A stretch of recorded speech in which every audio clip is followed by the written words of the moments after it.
ఓ special tea. అలాగే. నన్ను గుర్తుపెట్టావా? గుర్తుపెట్టాను. యదవ్వి, ఆయ్. సన్నాసివి, ఆయ్. పింజారివి. మరి లేకపోతే ఏంట్రా? చూడగానే గుర్తుపెట్టడానికి నువ్వు ఏమైనా అమితాబ్ బచ్చన్వా? ఆకులో ఒక్కగాడివి. నువ్వు పలానా నేను పలానా అని తెలుసుకొని మాట్లాడాలి. అర్థమైందా? అర్థమైంది. ఇప్పుడు చెప్పరా, ఎవర్రా నువ్వు? కోడి రామూర్తి. కోడి రామూర్తి అంటే? కాకినాడలో 10,000 రూపాయలు నీకు అప్పించి జంట హత్యలు చేసి ఆ మరుసటి రోజునే జైలుకి వెళ్ళానే ఆ కోడి రామూర్తినే. అన్న కోడి రామూర్తి అన్న, నువ్వే ముందుగా చెప్పొచ్చు కదా. నేనేదో వెలిదంట్లో శ్రీరామూర్తి అనుకున్నాను అన్న. నిజం. ఆ సంగతి అలా ఉంచు. ముందు నేను ఇచ్చిన డబ్బు సంగతి ఏంటి? ఏంటన్నా నువ్వు? మనం అప్పుడు ఒకే కంచంలో తిని ఒకే మంచంలో పడుకునేవాళ్ళం. ఇప్పుడు డబ్బులు అడుగుతావేంటన్నా? అయినా నువ్వేంటి, నీ లెవెల్ ఏంటి? నా అవసరానికి నువ్వు డబ్బిచ్చి తిరిగి అడగొచ్చా? అది నేను మళ్ళీ తిరిగి ఇవ్వచ్చా? టీ కొట్టు, టీ కొట్టు. నువ్వే చెప్పు టీ కొట్టు. ఇచ్చిన డబ్బు ఎవరు అడుగుతారు? ఒక రౌడీ ఎదవో హంతకుడో అడుగుతాడు. అన్న లాంటి వాడు తిరిగి డబ్బు అడగొచ్చా? అడగకూడదండి. అడగకూడదని చెప్పాడు. చూసావా? నేను అడుగుతా. ఆల్రెడీ 2 హత్యలు చేసినోడికి 3 హత్య చేయడం పెద్ద కష్టమేం కాదు. తీరా 10,000. కోడన్నా కోడన్నా, ఒక 6 నెలలు టైం అన్నా. తర్వాత అన్ని కనిపిస్తానేంటి? సంవత్సరంలోపు నా తల తాకెట్టు పెట్టైనా నీ డబ్బు నీకు తిరిగి చేస్తాను.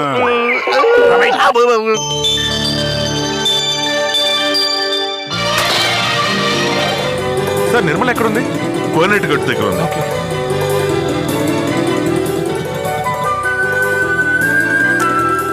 ఏంటి పాస్ అయ్యావా? మొహంలో సంతోషమే కనిపించట్లేదు. కట్ ఆఫ్లో నాకు 0.1% తక్కువైంది. కట్ ఆఫ్ అంటే? అంటే అది వెయిటింగ్ లిస్ట్ లాంటిది.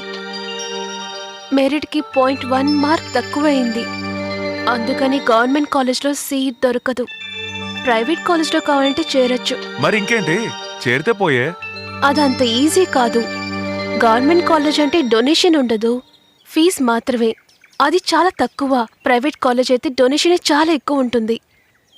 ఎక్కువ అంటే ఎంత ఉంటుంది? అది ఉంటుందిలే 10 lakhs 15 lakhs డొనేషన్ అని. అది కూడా కాలేజీని బట్టి.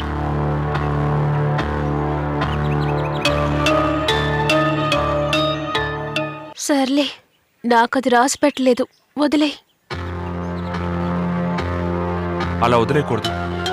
నేను నా ప్రయత్నం చేసి చూస్తా. వస్తాను నిర్మల.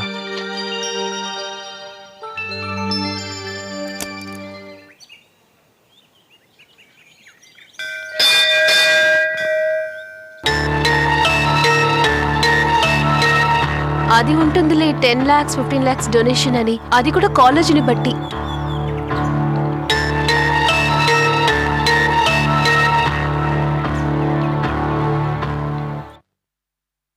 కూర్చో బాబు. పర్వాలేదు సార్. పర్వాలేదు, కూర్చో బాబు. అయ్యో వద్దు సార్. కాస్త ఉండండి, నేను డాక్యుమెంట్స్ తీసుకొస్తాను. సార్ ఒక్క నిమిషం. నేను దానికోసం రాలేదు సార్. మరి ఈ లాడ్జ్ అమ్మితే ఎంత రేటుకు పోతుంది సార్? ఐడియా లేదు బాబు. ఒక 15-20 లక్షల వరకు పోవచ్చు. లాడ్జ్ మీరే తీసుకొని నాకు డబ్బుగా ఇవ్వగలరా సార్?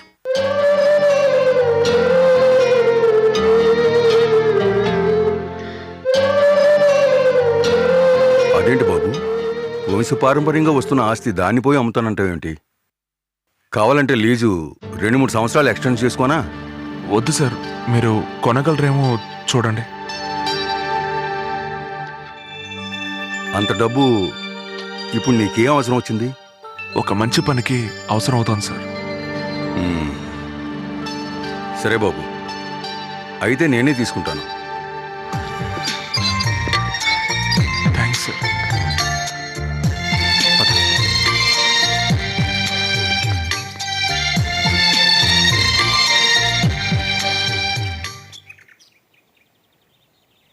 ఒక చిన్న రిక్వెస్ట్ సార్. చెప్పు బాబు. నేను మా అమ్మా నాన్నలతో ఉన్నదానికంటే ఈ లాడ్జ్లోనే ఎక్కువ కాలం ఉన్నాను సార్. చివరి వరకు లాడ్జ్లోనే పనిచేయనా సార్? ఏమిటి బాబు అలా అడిగావు? ఎప్పటికైనా ఇది నీ లాడ్జే. ఎన్నాళ్ళైనా నువ్వు ఇక్కడ ఉండొచ్చు. చాలా థ్యాంక్స్ సార్. నేను వస్తాను బాబు. అలాగే సార్. వస్తాను. డ్రైవర్,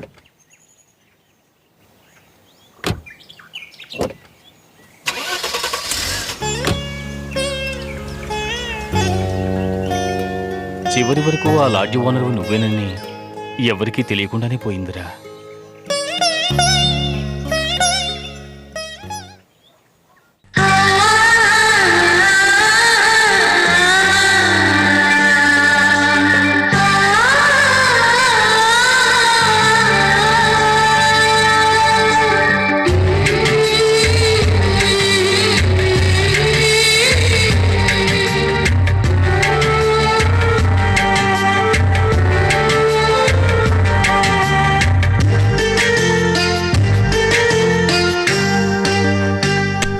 నాలో దాగున్న దూరాలు నావే కదా, లోలో దాగున్న కన్నీరు చేదే కదా, నేను నీకే కదా, నీకు ఎడమే సదా, గుండె గదిలో నా దాగుంది ఓ వేదన, దాని గుణమేదా. నాలో దాగున్న దూరాలు నావే కదా, లోలో దాగున్న కన్నీరు చేదే కదా.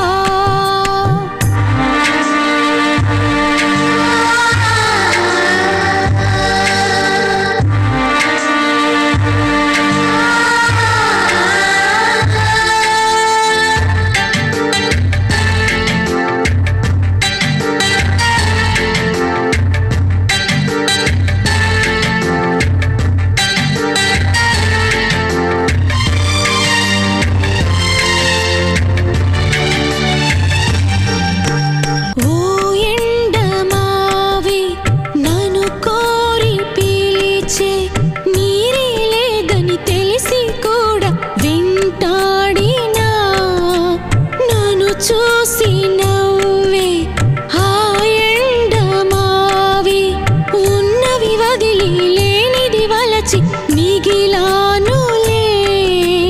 నాలోనే ఉన్న నిన్నే విడిచాను, ఆశల పల్లకిలో హద్దులు మరిచాను, ఎండు మోడైన నా బ్రతుకు నవ్వెను నన్ను చూసి, మరిచిన బాసలు నావేలే. నాలో దాగున్న దూరాలు నావే కదా, లోలో దాగున్న కన్నీరు చేదే కదా.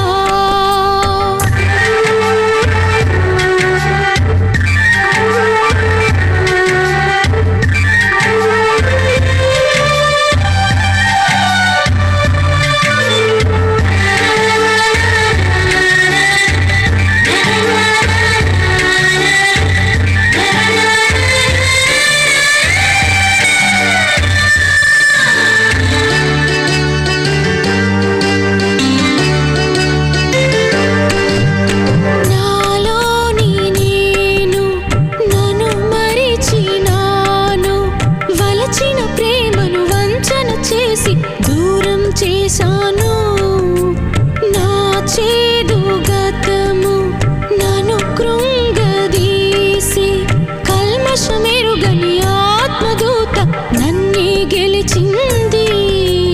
ఎదురుగానే ఉన్నా ఎదలోనే లేను, ఉందామనుకున్నా అర్హత వీడాను, ఓడిపోయాను ఈ నేను, ఏమవ్వను ఏమి బదులివ్వను. నాలో దాగున్న దూరాలు నావే కదా, లోలో దాగున్న కన్నీరు చేదే కదా, నేను నీకే కదా, నీకు ఎడమే సదా, గుండె గదిలో నా దాగుంది ఓ వేదన, దాని గుణమేదా. నాలో దాగున్న దూరాలు నావే కదా, లోలో దాగున్న కన్నీరు చేదే కదా.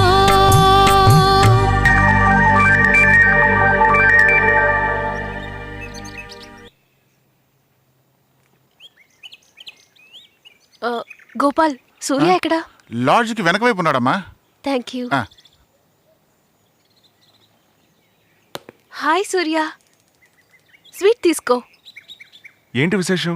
ఏం లేదు, నాకు ఉద్యోగం వచ్చింది. నిజంగా చాలా సంతోషంగా ఉంది. రాజమండ్రి హాస్పిటల్లో వచ్చే వెడ్నెస్డే జాయిన్ అవ్వమని ఆర్డర్స్ వచ్చాయి. ఇదిగో లెటర్. ముందు మీకే చెప్పాలని వచ్చాను. త్వరగా వెళ్ళి మీ అమ్మ నాన్నలకు చెప్పు, వాళ్ళు సంతోషపడతారు. సరే.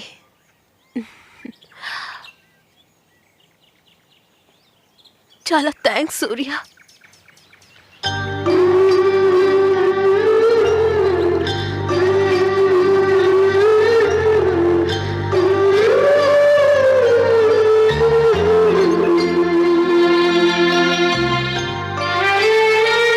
వస్తాను.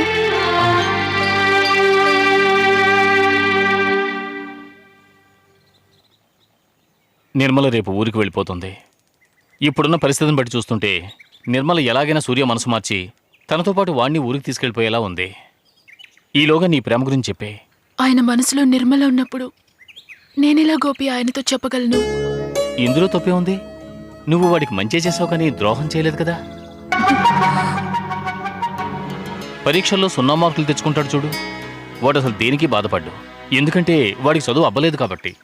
కానీ 1 మార్కు తేడాతో ఫెయిల్ అవుతాడు చూడు, వాడు జీవితాంతం బాధపడతాడు. ఇప్పుడు నీ పరిస్థితి కూడా అలాంటిదే. నీకున్న ఈ ఆఖరి అవకాశం కూడా ఆ 1 మార్కు లాంటిదే. దీన్ని కనుక మిస్ చేసుకున్నావో తర్వాత జీవితాంతం బాధపడవలసి వస్తుంది. అందుకని ఆలస్యం చేయకు.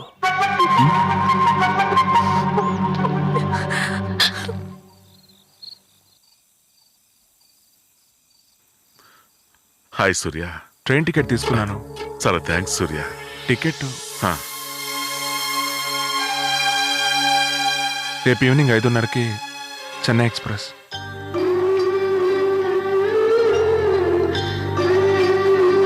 రేపు 3:00కల్లా రెడీ అయిపోండి. నేను ట్యాక్సీ తీసుకొస్తాను. కాస్త ముందుగా వెళ్దాం. ఎందుకు లాస్ట్ మినిట్లో వెళ్ళి అక్కడ గుంపులో ఇరుకొని ఇబ్బంది పడ్డాం?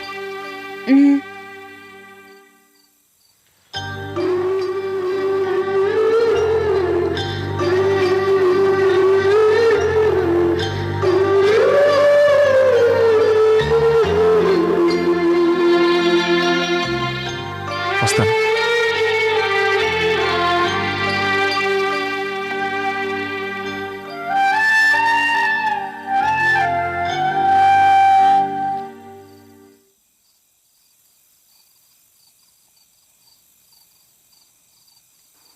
నిర్మల,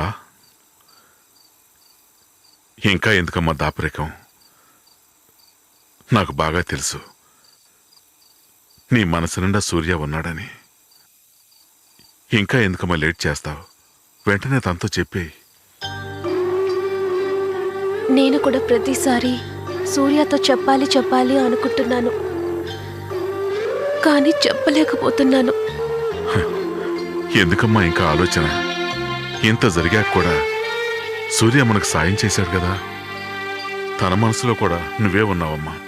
లేదంటే ఈ 5 ఏళ్లలో తను వేరెవరినైనా పెళ్లి చేసుకునేవాడు కదా. నువ్వు చెప్తావేమోనని తను ఎదురు చూస్తున్నాడు. నువ్వు చెప్పి చూడు, తను ఎంత సంతోషిస్తాడో తెలుసా?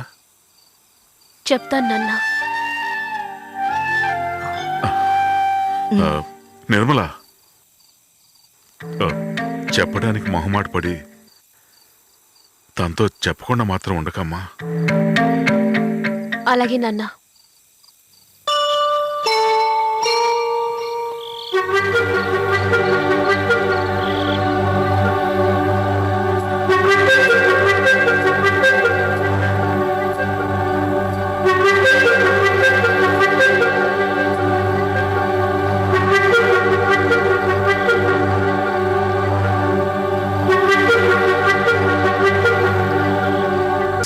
ఫిజిక్స్ వద్దనుకుంటే హిస్టరీ అని, కానీ వీడు కాకపోతే వాడు అని లైఫ్లో మాత్రం చాయిస్ ఉండకూడదు. వీడే నాకు కాబోయే భర్తను ముందు డిసైడ్ చేసుకోవాలి. ఆ తర్వాత లవ్ చేయడం ప్రారంభించాలి. మిషన్